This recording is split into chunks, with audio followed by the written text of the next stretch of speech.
Good morning students. Today we will discuss design of accounting report. देखिए accounting report क्या है, कैसे बनानी चाहिए, क्या डिज़ाइन है।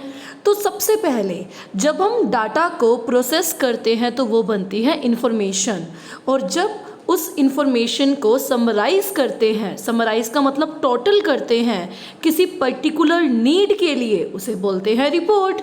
यानी कहने का मतलब है डाटा को प्रोसेस करके इंफॉर्मेशन बनाई जाती है और इंफॉर्मेशन को समराइज़ करके, समराइज़ का मतलब एक पेज पे नोट करके, एक समरी बना के, एक डायरी पे नोट करके नीड को, पर्टिकुलर नीड को मीट करने के लिए रिपोर्ट बनाई जाती है। रिपोर्ट का जो कंटेंट है या डिज़ाइन है वो वेरी करता है। वेरी का मतलब अलग अलग होता है, डिपेंड करता है रिपोर्ट किसके लिए बना रहे हो, रिपोर्ट का लेवल क्या है, किसको सबमिट करानी है, क्या डिसीज़न लेना है। तो जो रिपोर्ट का कंटेंट है और रिपोर्ट का डिज़ाइन है वो पर्सन टू पर्सन वेरी करता है, पर्पस टू पर्पस वेरी करता है। But report must be effective and efficient to the user. जो रिपोर्ट है वो इफ़ेक्टिव होनी चाहिए। इफ़ेक्टिव का मतलब टाइम पे बननी चाहिए। एफिशिएंट, एफिशिएंट का मतलब कॉस्ट कम आनी चाहिए, महंगी नहीं बननी चाहिए। इट मीन्स तो a report must be effective and efficient. Report effective होनी चाहिए और एफिशिएंट होनी चाहिए टू द यूज़र, यूज़र के लिए, and should sustainable the decision making process. और डिसीजन मेकिंग प्रोसेस के लिए क्या होनी चाहिए, सूटेबल होनी चाहिए। यानी रिपोर्ट ऐसी होनी चाहिए जिसको आप टाइमली बना सको, जिसमें कॉस्ट क्या आए, कम आए, और जो डिसीजन मेकिंग में क्या कर सके, हेल्प कर सके। Report must be able to fulfil the following criteria.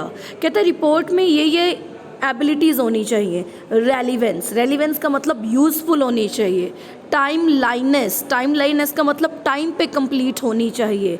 Completeness, report हमेशा कंप्लीट होनी चाहिए।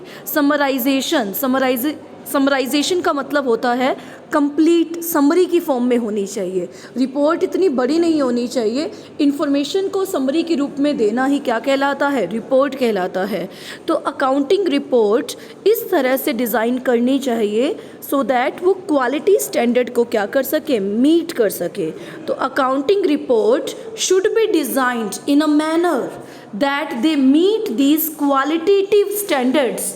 यानी रिपोर्ट में क्या क्या क्वालिटीज़ होनी चाहिए, relevance, timeliness, completeness, summarisation. Okay, सबसे पहले रिपोर्ट बनानी कैसे है। रिपोर्ट में सबसे पहले ऑब्जेक्टिव लिखो कि define objectives of report clearly, कि हमने रिपोर्ट बनाई क्यों है। फिर लिखो कंटेंट और फॉर्मेट। द कंटेंट और format of the report should be such that it has complete information and it is easy to understand by the user. यानी कंटेंट बताओ, फॉर्मेट बताओ, और इस तरह से बताओ कि ये कंप्लीट इन्फॉर्मेशन डिस्क्राइब करे और यूज़र के समझ में आ जाए। रिपोर्ट क्वेरीज़ को स्पेसिफाई करने वाली होनी चाहिए।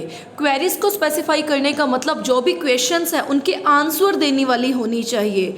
रिपोर्ट डाटाबेस मैनिपुलेशन में हेल्प करता है। जितने भी यूज़र्स हैं वो इस रिपोर्ट के बेस पे डाटा को बनाते हैं, डाटा मैनिपुलेशन करते हैं। रिपोर्ट कंप्लीट होनी चाहिए, एनालाइज और सजेशन वाली होनी चाहिए। तो ये रिपोर्ट की कुछ क्वालिटीज़ है कि ऑब्जेक्टिव होना चाहिए, कंटेंट और फॉर्मेट होना चाहिए, इजीली अंडरस्टैंडेबल होना चाहिए, क्वेरीज़ को स्पेसिफाई करने वाला होना चाहिए, और जो रिपोर्ट है वो एनालाइज और सजेशन वाला होना चाहिए।